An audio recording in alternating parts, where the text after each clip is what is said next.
মালয়েশিয়ার শ্রমবাজার পুনরায় চালু করা এবং নিয়োগ প্রক্রিয়ায় স্বচ্ছতা আনার জন্য এটি অত্যন্ত বড় এবং ইতিবাচক একটি আপডেট। গত জুনের 2026 শেষ সপ্তাহে বাংলাদেশের প্রধানমন্ত্রীর মালয়েশিয়া সফরের পর দুই দেশের দ্বিপাক্ষিক আলোচনা ও সম্পর্ক এক নতুন উচ্চতায় পৌঁছেছে। সেই ধারাবাহিকতায় এ মাসেই ঢাকায় মালয়েশিয়ার প্রতিনিধি দলের এই আগমন এবং যৌথ ওয়ার্কিং গ্রুপের বৈঠক অত্যন্ত তাৎপর্যপূর্ণ। আলোচনার মূল দিকগুলো নিচে দেওয়া হলো। 1. সিন্ডিকেট প্রথা দূর ও জিরো কস্ট অভিবাসন। 2021 সালের সমঝোতা স্মারক MOU অনুযায়ী কোন কোন এজেন্সি কর্মী পাঠাবে তা মালয়েশিয়া সরকার নির্ধারণ করত।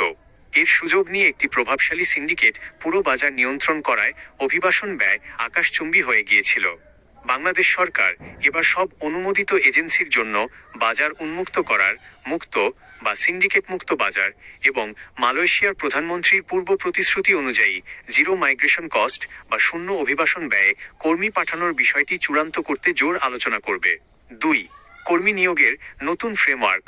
2024 সালের মে মাস থেকে স্থগিত থাকা এই শ্রমবাজারটি যেন আর হুট করে বন্ধ না হয়, সেজন্য একটি দীর্ঘমেয়াদী, নিয়মিত এবং স্বচ্ছ নিয়োগ কাঠামো ট্রান্সপারেন্ট রিক্রুটমেন্ট ফ্রেমওয়ার্ক তৈরি নিয়ে প্রতিনিধি দলের সাথে চূড়ান্ত দরকষাকষি হবে। 3. 8,000 কর্মীর তাৎক্ষণিক নিয়োগ ও অবৈধদের বৈধকরণ।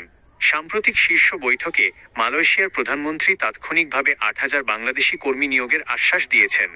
পাশাপাশি যারা বৈধ ভিসায় গিয়ে পরবর্তীতে পরিস্থিতির কারণে সেখানে অনিয়মিত আনডকুমেন্টেড হয়ে পড়েছেন, তাদের মানবিক কারণে সাধারণ ক্ষমার আওতায় এনে বৈধ করার প্রক্রিয়া নিয়েও এই বৈঠকে গুরুত্বপূর্ণ সিদ্ধান্ত আসতে পারে।